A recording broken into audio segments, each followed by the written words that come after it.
Hello everyone, welcome to our channel education hotspot. So यहाँ पे हम बात कर रहे हैं MPS 3 के एक टॉपिक की। MPS 3 के रिगार्डिंग अगर आपसे पूछा जाता है फेडरल स्ट्रक्चर को लेके क्वेश्चन या फेडरलिज्म को लेके क्वेश्चन, तो जब आप फेडरल स्ट्रक्चर की बात करेंगे और इंडियन कंटेक्स्ट में आपको उसको एक्सप्लेन करना है, तो सबसे पहले तो फेडरलिज्म का मतलब बताएंगे। फेडरलिज्म का सिंपल सा मतलब होता है कि पावर का division of power between the centre and state. आपकी सेंट्रल गवर्नमेंट है जो मेन सेंटर पे काम कर रही है और अलग अलग स्टेट की गवर्नमेंट है। प्लस आप देखते हो विलेज पे भी अब पंचायत, म्यूनसिपैलिटी, विलेज लेवल पे पंचायत काम कर रही है। तो ये सब क्या काम कर रहे हैं, पावर को डिसेंट्रलाइज करने का काम करते हैं। तो जब पावर डिवाइडेड होती है between the centre and state, ये कंसेप्ट कहलाता है फेडरलिज्म। अब इंडियन कंटेक्स्ट में अगर हम बात करें तो आपको आगे फर्दर एक्सप्लेन करना होगा about the Indian constitution. Indian constitution का जो शेड्यूल 7 है, हमारे कॉन्स्टिट्यूशन में टोटल 12 शेड्यूल हैं, सारे नहीं बताने, आपको सिर्फ पिक करना है शेड्यूल 7। शेड्यूल 7 बात करता है डिवीज़न ऑफ पावर की, सत्ता का, पावर का बंटवारा की, जिसमें जाती है union list, state list and concurrent list. Union list के केस में ऐसे सब्जेक्ट जाते हैं जिन पे कानून बनाने का, फैसला लेने का राइट जो है वो सेंट्रल गवर्नमेंट का होता है, जैसे कि आपका डिफेंस हो गया, फॉरेन अफेयर्स हो गया। स्टेट लेवल पे ऐसे मैटर्स जाते हैं जिन पे आपकी रिस्पेक्टिव स्टेट गवर्नमेंट कानून बनाती है स्टेट लिस्ट में, जैसे कि आपका हेल्थ हो गया और पुलिस डिपार्टमेंट हो गया। कॉन्करेंट लिस्ट में दोनों सरकार मिलके कानून बनाती है, स्टेट और सेंट्रल का भी स्टेक रहेगा। जैसे इसमें आपका एजुकेशन पॉलिसी आ गया एंड मैरिज सिस्टम आ गया। तो ये आप विद एग्जाम्पल एक्सप्लेन कर सकते हो तीनों लिस्ट को।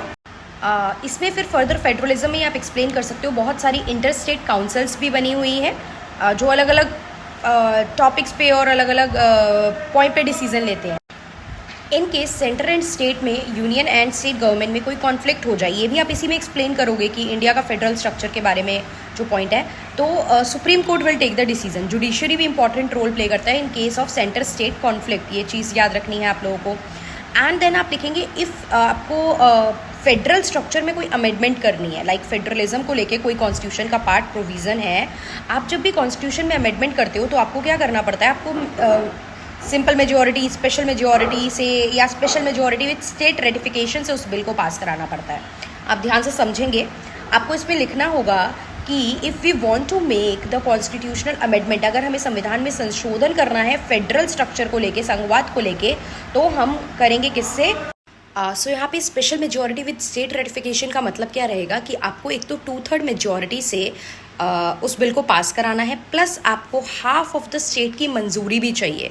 मतलब जितने टोटल आपके स्टेट है उसमें से आधे स्टेट उस बात पे मंजूरी देंगे, तभी आप वो अमेंडमेंट ला सकते हो, तभी आप वो संशोधन कर सकते हो। अदरवाइज आप वो संशोधन जो है, अमेंडमेंट जो है वो नहीं ला सकते हो। तो अगर फेडरल स्ट्रक्चर का इंडियन कंटेक्स्ट में आपसे कंसेप्ट पूछा जाता है तो आप इस तरीके से एक्सप्लेन करेंगे। पहले फेडरलिज्म का मतलब बताएंगे, डिवीजन ऑफ पावर की बात करता है, तो फेडरल स्ट्रक्चर आपको बहुत अच्छे से क्लियर होना चाहिए, बिकॉज फेडरलिज्म को लेकर क्वेश्चन आ सकता है किसी भी फॉर्म में। तो फेडरलिज्म क्या होता है, फेडरलिज्म के फीचर क्या होते हैं, संघवाद के जो विशेषताएं हैं वो क्या है, और इंडिया में किस तरीके से इसके प्रोविजन और कैसे वर्क कर रहा है, ये सब भी आपको एक्सप्लेन करना होगा। तो I hope the topic is clear. कोई कंफ्यूजन है तो आप पूछ सकते हैं। आपने ये पॉइंट अपने पास कहीं ना कहीं शॉर्ट में नोट डाउन कर लिया है, बिकॉज एग्जाम के लिए अभी शॉर्ट पॉइंट्स ही आप लोग माइंड में रख सकते हैं। एंड फटाफट से कमेंट करके बताएंगे कि कितने टॉपिक आप लोग कवर कर चुके हैं, कितने टॉपिक अभी लाइक पेंडिंग है, क्या आपकी तैयारी चल रही है MPS 3 के रिगार्डिंग, आप कमेंट करेंगे। एंड एग्जाम की डेट, कौन कौन एग्जाम देने वाला है, विद द एग्जाम डेट आप लोग मुझे इस वीडियो के कमेंट में बता के चलेंगे। सो या that's all, thank you everyone.